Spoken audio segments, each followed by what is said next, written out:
Choose your character.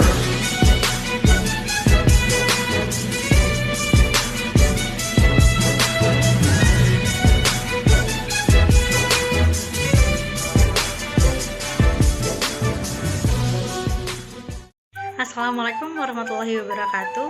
Kami dari kelompok 8 akan menjelaskan tentang psikologi kognitif. Selamat menyaksikan.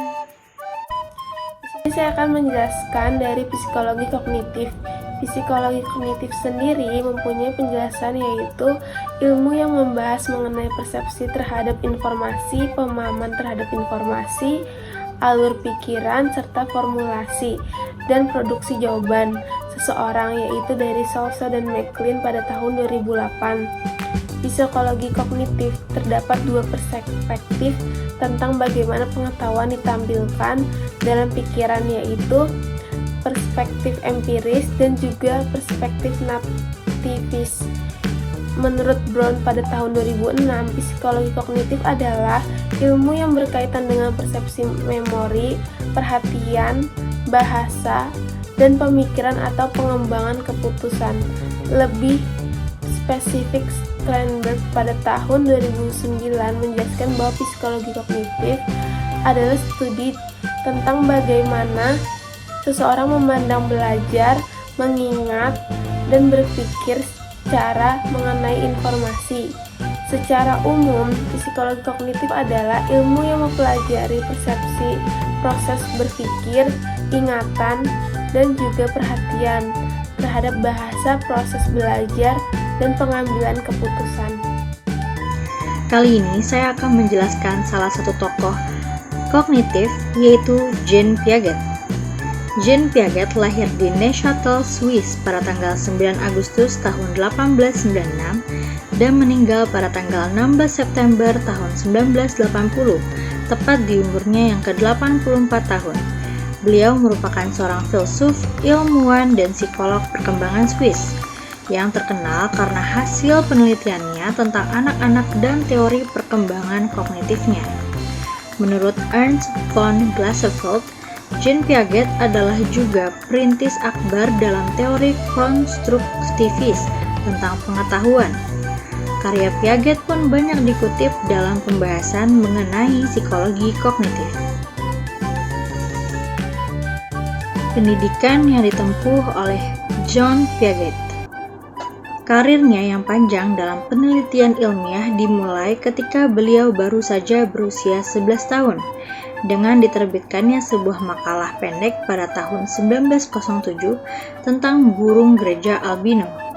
Sepanjang karirnya, Piaget menulis semakin dari 60 buah buku dan ratusan artikel. Piaget mendapat gelar PhD dalam ilmu alamiah dari Universitas Neuchâtel dan juga berupaya bisa sebentar di Universitas Zurich.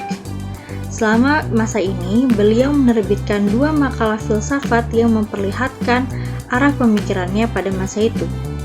Minatnya terhadap psikoanalisis, sebuah arus pemikiran psikologi yang berkembang pada masa itu, juga dapat dicatat mulai muncul pada periode ini. Beliau pindah dari Swiss ke Grange-aux-Belges, Prancis, dan di sana beliau mengajar di sekolah untuk anak-anak laki-laki yang diurus oleh Alfred Binet, pengembangan tes inteligensia Binet. Pada tahun 1921, Piaget kembali ke Swiss sebagai direktur Institut Rousseau di Jenewa. Pada tahun 1929, Jean Piaget menerima posisi sebagai Direktur Biro Pendidikan Internasional yang tetap dipegangnya sampai tahun 1968. Tahapan perkembangan menurut Jean Piaget. Piaget menjabat sebagai profesor psikologi di Universitas Geneva dari tahun 1929 sampai 1980 dan beliau sangat terkenal karena menyusun kembali teori perkembangan kognitif ke dalam serangkaian tahap, memperluaskan karya sebelumnya dari James Mark Baldwin. Masing-masing tahap ini dicirikan oleh struktur kognitif umum yang memengaruhi semua pemikiran si anak, yaitu suatu pandangan strukturalis yang dipengaruhi oleh filsuf Immanuel Kant. Masing-masing tahap mewakili pemahaman sang anak tentang realitas pada masa itu. Dan masing-masing kecuali yang terakhir adalah suatu agak approximation tentang realitas yang tidak memadai. Jadi, perkembangan dari satu tahap ke tahap lainnya disebabkan oleh akumulasi kekeliruan di dalam pemahaman sang anak tentang lingkungannya. Akumulasi ini pada akhir-akhirnya mengakibatkan suatu tingkat ketidakseimbangan kognitif yang perlu ditata ulang oleh struktur pemikiran. Keempat tahapan perkembangan itu digambarkan dalam teori Piaget sebagai pertama, tahap sensori motor, yaitu dari lahir sampai berumur 2 tahun. Anak mengalami lingkungan kehidupannya melalui gerak dan inderanya serta mempelajari permanensi objek. Yang kedua ada tahap praoperasional dari umur 2 sampai 7 tahun, mulai memiliki kecakapan motorik. Tahap ketiga yaitu tahap operasional konkret dari umur 7 sampai 11 tahun. Anak mulai bisa berpikir secara logis tentang kejadian-kejadian konkret. Dan tahap terakhir adalah tahap operasional formal yaitu setelah usia 11 tahun, yaitu perkembangan penalaran abstrak. Berikut adalah karya-karya Piaget. Karya-karya Piaget sungguhlah banyak, namun yang akan saya jelaskan hanyalah 4. Seperti yang pertama ada karya The Child Conception of the World, yang kedua ada The Moral Judgment of the Child, yang ketiga ada The Child Conception of Number, dan yang terakhir adalah The Origin of Intelligence in Children. Saya akan menjelaskan tentang Jerome Bruner. Biografinya, ia lahir pada tanggal 1 Oktober 1915 dan meninggal pada 5 Juni 2016. Ia adalah salah satu psikolog kognitif yang sangat berpengaruh. Bruner terkenal karena kontribusinya terhadap teori pembelajaran kognitif dan psikologi kognitif dalam bidang psikologi pendidikan. Karir Bruner memulai karirnya yang terkemuka di universitas swasta bergengsi Duke, North Carolina, di mana ia lulus sebagai psikolog pada tahun 1937. Selanjutnya, ia melanjutkan studinya di Universitas Harvard. Pada 1939, ia memperoleh gelar master dan pada 1941 gelar doktor. Penelitian Bruner juga melakukan penelitian tentang tahap perkembangan kognitif anak yang terdiri atas 3 tahap, yaitu tahap pertama, tahap enaktif pada usia 0-1 tahun. Pada tahap enaktif, anak mengetahui sesuatu melalui tindakan. Yang kedua, tahap ikonik dari usia 1-6 tahun. Pada tahap ikonik, anak telah memiliki gambaran internal. Dan yang terakhir, tahap simbolik dari 7 tahun ke atas. Pada tahap simbolik, anak sudah mampu memahami simbol-simbol dan konsep abstrak. Saya akan menjelaskan tokoh biografi dari David Paul. David Paul Ausubel lahir pada tanggal 25 Oktober 1918 di kota New York, Amerika, dan wafat pada tanggal 9 Juni tahun 2008 di New York, Amerika. Ia adalah seorang psikolog asal Amerika Serikat dengan kontribusinya yang paling signifikan adalah di bidang psikologi, pendidikan, ilmu kognitif dan pembelajaran, pendidikan sains pada pengembangan dan penelitian tentang Advanced Organizer sejak tahun 1960. Bidang pendidikan dari David Ausubel. David Ausubel menamatkan di bidang pendidikan dasarnya di kota New York, yaitu di Brooklyn. Kemudian melanjutkan studinya kembali di Universitas Pennsylvania dengan mengambil pre-medical course dan psikologi pada tahun 1944. Setelah lulus dari sekolah medis Universitas Middlesex, beliau menyelesaikan magang di rumah sakit Guy Venur. Ia adalah salah satu departemen rumah sakit di kota New York. David Ausubel pernah ditugaskan dengan As Public Health Service di Kentucky, Buffalo Psychiatric Center dan Browns Psychiatric Center dengan memperoleh gelar PhD dalam bidang psikologi perkembangan dari Universitas Columbia, dengan serangkaian gelar profesor psikologi di beberapa sekolah pendidikan Universitas Illinois, Universitas Toronto, dan Universitas Eropa di Berne, Universitas Wesleyan di Roma, dan Universitas Pelatihan Pegawai di Munich. Ada 4 dari karya David Ausubel. Yang pertama ada pengembangan ego dan psikopatologi pada tahun 1996, dan yang kedua ada akuisisi dan retensi pengetahuan pada tahun 2000, dan yang ketiga ada teori dan masalah perkembangan remaja pada tahun 2002, dan yang keempat atau yang terakhir ada kematian dan kondisi manusia pada tahun 2002. Pengaruh di bidang psikologi terhadap tokoh dari David Ausubel. David Ausubel dipengaruhi oleh ajaran Jean Piaget, mirip dengan ide-ide Jean Piaget tentang skema konseptual. David Ausubel menghubungkan ini dengan penjelasannya tentang bagaimana orang memperoleh pengetahuan. David Ausubel percaya bahwa pemahaman konsep, prinsip, dan ide dicapai melalui penalaran deduktif. Ide pembelajaran yang bermakna sebagai kebalikan dari penghafal.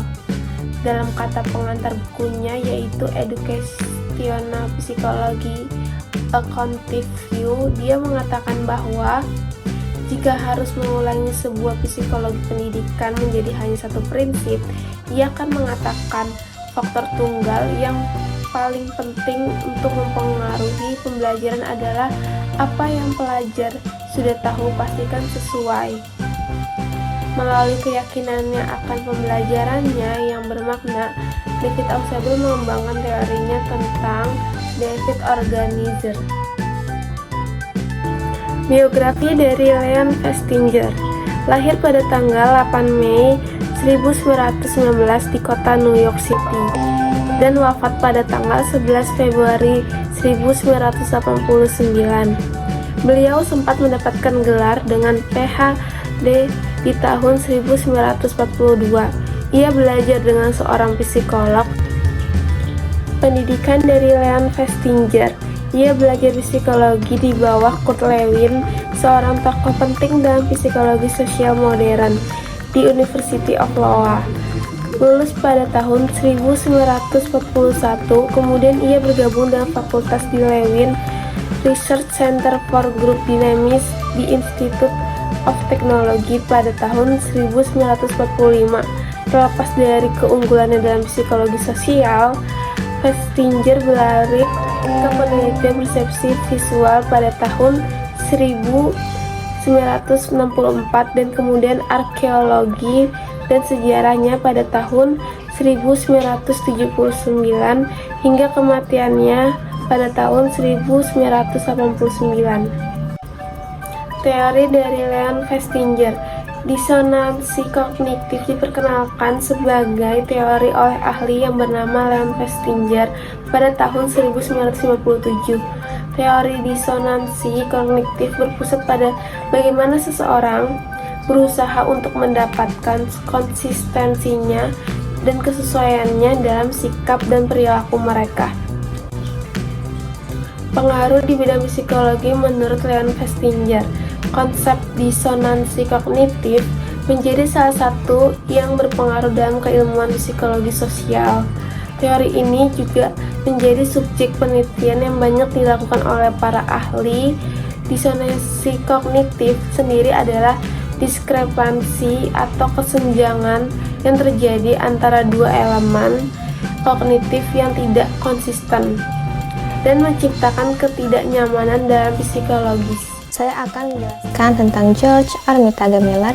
Biografinya, ia lahir pada 3 Februari 1920 di Amerika Serikat dan meninggal pada tahun 2012. Pada tahun 1940, ia menerima gelar yang lebih tinggi dalam sejarah dan pidato. Dan setahun kemudian, pada tahun 1941, ia memperoleh gelar master di bidang yang sama. Keduanya adalah bagian dari program University of Alabama. Dampaknya pada psikologi, proposal Miller secara signifikan mempengaruhi penelitian selanjutnya dalam psikologi kognitif, yang pada akhirnya menyebabkan mengembangkan dan memvalidasi tes psikometri untuk studi tentang memori dan proses kognitif lainnya. Demikian juga itu diperbolehkan untuk menggeneralisasi gagasan bahwa penting untuk membatasi jumlah elemen yang disajikan kepada seseorang ketika kita ingin menyimpan informasi tertentu. Misalnya, angka dari sejumlah atau jumlah rangsangan yang membentuk presentasi dan lain-lainnya. Karyanya, beberapa karya George Armitage Miller yang paling penting adalah Bahasa dan Komunikasi pada tahun 1951, Rencana dan Struktur Perilaku pada tahun 1957, dan Keajaiban nomor 7 plus atau minus 2 dan beberapa keterbatasan dalam kemampuan kita untuk memproses informasi pada tahun 1956, yang mungkin merupakan karya yang menandai permulaannya sebagai psikolog kognitif bergengsi. Kali ini saya akan menjelaskan tokoh yaitu Ulrich Neisser. Ulrich Gustav Neisser lahir pada tanggal 8 Desember tahun 1928 di Kiel, Jerman. Ulrich Neisser adalah seorang psikolog Jerman Amerika yang membantu menyalakan revolusi kognitif dalam psikologi. Dia disebut sebagai Bapak Psikologi Kognitif karena dia mempresentasikan teori kognitif terpadu pertama pada tahun 1967. Penelitian Neisser berpusat pada persepsi, memori, pembelajaran, dan kecerdasan manusia, dan dia menyatakan bahwa tujuannya adalah untuk mendorong psikologi ke arah yang benar. Sebuah survei empiris yang dilakukan oleh jurnal ilmiah Review of General Psychology mencantumkan Neisser sebagai psikolog ke-32 paling terkemuka di abad ke-20. Pendidikan yang ditempuh oleh Ulrich Neisser. Ulrich Neisser masuk Universitas Harvard pada tahun 1946 dengan tujuan belajar fisika. Namun, ia segera mengembangkan minatnya dalam psikologi, mungkin karena pengaruh dari penasehat akademisnya yaitu George Miller. Neisser terkena berbagai cabang psikologi termasuk parapsikologi, behaviorisme, psikoanalisis, dan juga psikologi Gestalt.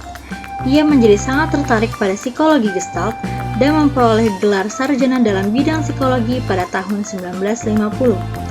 Setelah lulus dari Harvard, Neisser melamar program master di Swarthmore College. Ia memperoleh gelar masternya dari Swarthmore pada tahun 1952. Neisser kemudian kembali ke Harvard untuk mendaftar di program doktor universitas. Ia pun menerima gelar doktor tersebut dalam psikologi eksperimental pada tahun 1956. Setelahnya, Neisser mengajar di Harvard selama 1 tahun, sebelum menerima posisi di Departemen Psikologi di Universitas Brandeis.